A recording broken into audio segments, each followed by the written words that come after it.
नमस्कार। आज हम आपको बताएंगे कि किसी मोटर की हार्स पावर, पावर फैक्टर और वोल्टेज से उसका kVA, kilowatt, current, kVAR, reactive power of capacitor for PF improvement कैसे करते हैं।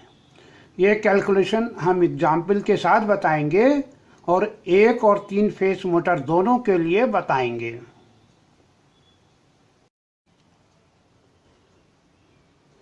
पहले मैं आपको सिंगल फेस मोटर के लिए कैलकुलेशन बताऊंगा, उसके बाद 3 फेस का कैलकुलेशन बताऊंगा।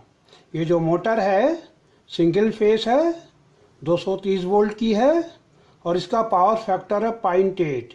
ये पावर फैक्टर पता होना चाहिए। और ये मोटर 10 हार्स पावर की है।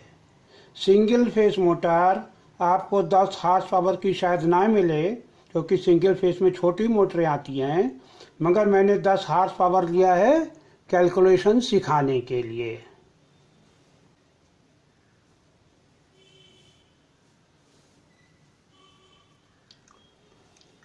अब 1 हार्स पावर बराबर होता है 746 वाट।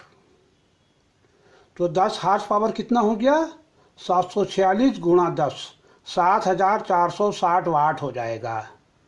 इसको किलोवाट में बदलें तो 7.46 किलोवाट आता है। मतलब ये जो मोटर है सिंगल फेस 7.46 किलोवाट की है।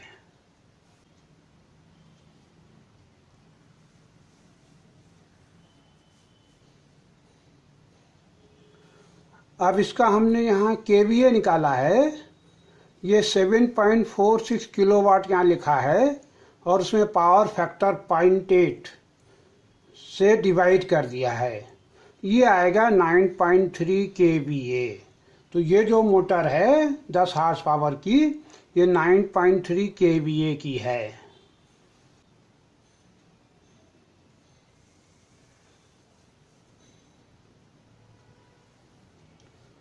इसमें करंट कितनी फ्लो होगी? ये करंट यहाँ फ्लो होगी। ये वाटेज देखिए, यहाँ पे हमने किलोवाट नहीं लिया है, यहाँ हमने वाटेज लिया है। अगर आप किलोवाट लेंगे तो किलो एम्पियर में करंट आएगी, तो पॉइंट के बाद आएगा, इसलिए मैंने नहीं लिखा। तो यहाँ हमने वाटेज लिखी है, उसको 230 वोल्ट से डिवाइड कर दिया है और पावर फैक्टर से डिवाइड कर दिया है। तो करंट आएगी 40.5 एम्पियर्स। मतलब फुल लोड पर यहाँ पे करंट बहेगी 40.5 एम्पियर।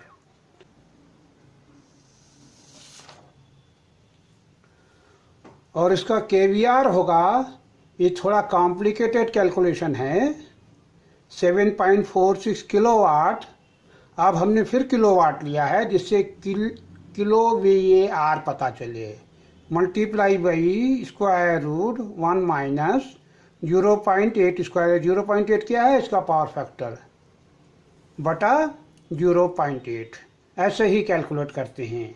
इसको अगर आप कैलकुलेट करें तो आ जाएगा 5.6 kVAR। मतलब 10 हार्स पावर की मोटर इस पावर फैक्टर की फुल लोड पर 40 एम्पियर करंट लेगी और 5.6 kVAR इसमें रिएक्टिव पावर बह रही होगी। ये 5.6 kVAR हमको हटाना है। इसके लिए हम कैपेसिटर लगाते हैं। अब जब आप कैपेसिटर लगाएंगे तो यहाँ पे लगाएंगे, लाइन और न्यूट्रल के बीच में। इसकी प्रिकॉशन हमने बाद में बताई हैं, वो आप ज़रूर देखें।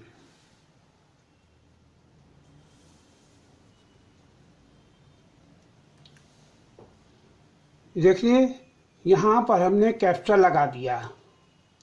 यहाँ पे हमने कैलकुलेट किया था 5.6 kVAR का, मगर लगाया हमने सिर्फ 4.5 kVAR का। वो इसलिए कि जो मोटर होती है उसका पावर फैक्टर बदलता रहता है, लोड के हिसाब से भी और RPM के हिसाब से भी। अगर आप पूरा लगा देंगे और रिक्वायरमेंट कम हुई तो ओवर वोल्टेज आ जाएगा, इसलिए थोड़ा कम लगाते हैं। दूसरा, आप देखिए कि हमने जो कैलकुलेशन किया है वो केवीआर में किया है। हमने आपको माइक्रोफैराडे में नहीं बताया कैप्चर की वैल्यू। जो पावर फैक्टर कंपनसेशन के कैप्चर आते हैं उनकी रेटिंग केवीआर के ही हिसाब से बताते हैं, माइक्रोफैराडे के हिसाब से नहीं बताते। मगर कैप्चर में माइक्रोफैराडे भी लिखा होता है। तो आपको कैप्चर चाहिए 4.5 केवीआर 230 वोल्ट AC। अब हम आपको 3 फेस मोटर का कैलकुलेशन बताएंगे। ये 3 फेस मोटर है, 400 वोल्ट की है। ये जो 400 वोल्ट है इस लाइन और इस लाइन के बीच का वोल्टेज है, लाइन और न्यूट्रल के बीच का नहीं है, या इस लाइन और इस लाइन के बीच का वोल्टेज है। ये लाइन टू लाइन वोल्टेज होता है और पावर फैक्टर है 0.8 और ये भी 10 हार्स पावर की मोटर है।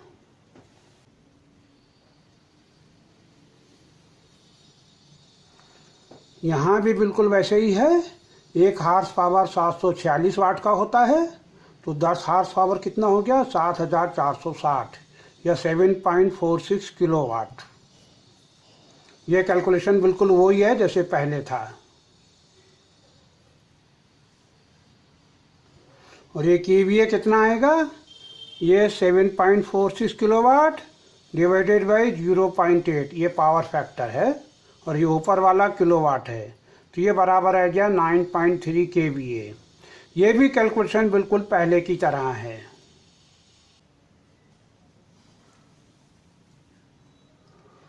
यहाँ करंट का कैलकुलेशन अलग है।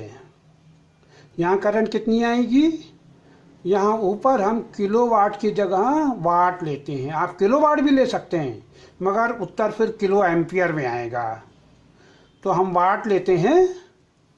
ये ऊपर वाट लिखा है 7460 डिवाइडेड बाई √3, ये वोल्टेज लिखा है 400 वोल्ट और ये 0.8 पावर फैक्टर है। सिंगल फेस में और इसमें क्या अंतर है, इसमें √3 और आ गया है नीचे, उसमें √3 नहीं था और वोल्टेज बदल गया है। वोल्टेज पहले 230 था सिंगल फेस में, यहाँ 400 है। ये आ जाएगा 13.5 एम्पियर करंट। तो यहाँ पे तीनों में 13.5 एम्पियर करंट बहेगी।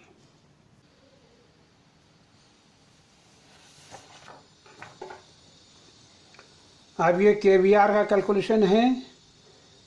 केवीआर का भी पहले की तरह ही है। ये 7.46 किलोवाट है into 1 minus 0.8 square divided by 0.8, जहाँ 0.8 क्या है पावर फैक्टर। ऐसे ही कैलकुलेट करिए आप, ये आ जाएगा 5.6 kVAR। अभी भी देखिए उतना ही उत्तर आ रहा है, क्योंकि लोड वही है, हार्स पावर वही है, तो केवीआर भी वही होगी, पावर फैक्टर वही है। जब वोल्टेज चेंज हो गया, वोल्टेज से करंट चेंज हो जाती है, पावर नहीं चेंज होती, पावर फिक्स रहती है। अब यहाँ भी हम क्या करेंगे, कैलकुलेशन से आया 5.6 kVAR, मगर हम पूरा नहीं लगाएंगे, हम कम लगाएंगे। मान लीजिए 4.5 kVAR लगा दिया।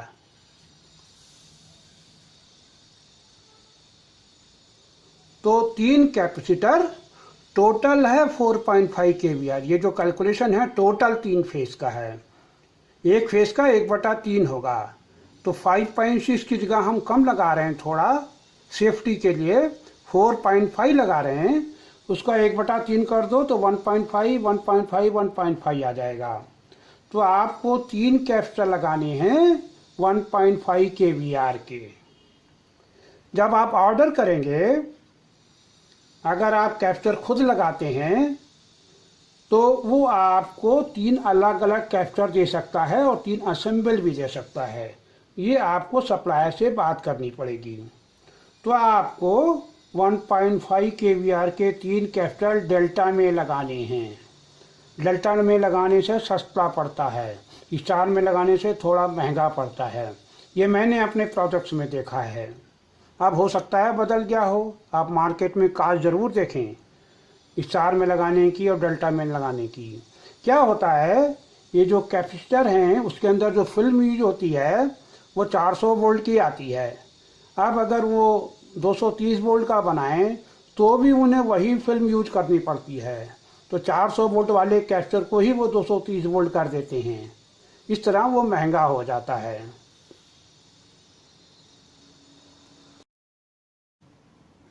अब प्रिकॉशंस क्या होता है, जो मोटर का केवीआर है वो लोड और आरपीएम दोनों पे डिपेंड करता है। इन दोनों में से कुछ भी चेंज हो, केवीआर बदल जाएगा मोटर का या पीएफ बदल जाएगा। इसका मतलब ये हुआ कैपेसिटर की रिक्वायरमेंट भी बदल जाएगी, तो बार बार अलग अलग कैपेसिटर की ज़रूरत पड़ेगी। तो इसके लिए क्या करते हैं कि ऑटोमेटिक पावर फैक्टर कंट्रोलर लगाते हैं। दूसरा क्या, over compensation will generate over voltage. यहाँ पर अगर आपने फिक्स कैपेसिटर लगा दिया कैलकुलेट करके और लोड कम हो गया तो वो ओवर कंपनसेशन हो जाएगा और ओवर वोल्टेज जनरेट होगा। तो इसको करने के लिए क्या करते हैं, या तो आप ऑटोमेटिक लगाइए या ऑलवेज यूज लिटिल लेस। जितना आपने कैलकुलेट किया हो केवीआर का कैपेसिटर उससे थोड़ा कम लगाइए, जिससे ओवर वोल्टेज की प्रॉब्लम ना हो या कम हो जाए। अब अगर पीएफ आपको पता नहीं है तो एक पीएफ मीटर लेकर के फुल लोड पर उसको मेजर करें, उसके बाद आप उसको कैलकुलेट करें।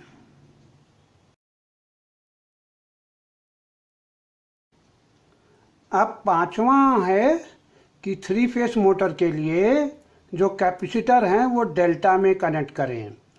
इससे उसकी कास्ट कम हो जाएगी, आपको चीप मिलेगा। स्टार में लगाने पर आपको कुछ कॉस्टली पड़ सकता है, ये हमारे अनुभव के हिसाब से है। छठा है कि जब आप स्टार्ट करेंगे तो एमसीबी ट्रिप हो सकता है, कैपेसिटर में हैवी करंट बह सकती है, तो आपको एमसीबी का साइज फिर से डिसाइड करना पड़ेगा। हो सकता है बड़ा साइज लगाना पड़े।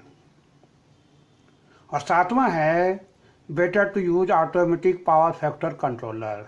अगर आप automatic power factor controller use करते हैं तो आपकी बहुत सी प्रॉब्लम कम हो जाएंगी और लोड या आरपीएम चेंज होने से भी पावर फैक्टर बढ़िया आता रहेगा। नहीं तो बार बार कम ज़्यादा होता रहेगा पावर फैक्टर कैपेसिटर लगाने के बावजूद भी, क्योंकि लोड और आरपीएम से पावर फैक्टर बदलता रहता है। अब आज यहीं समाप्त करते हैं।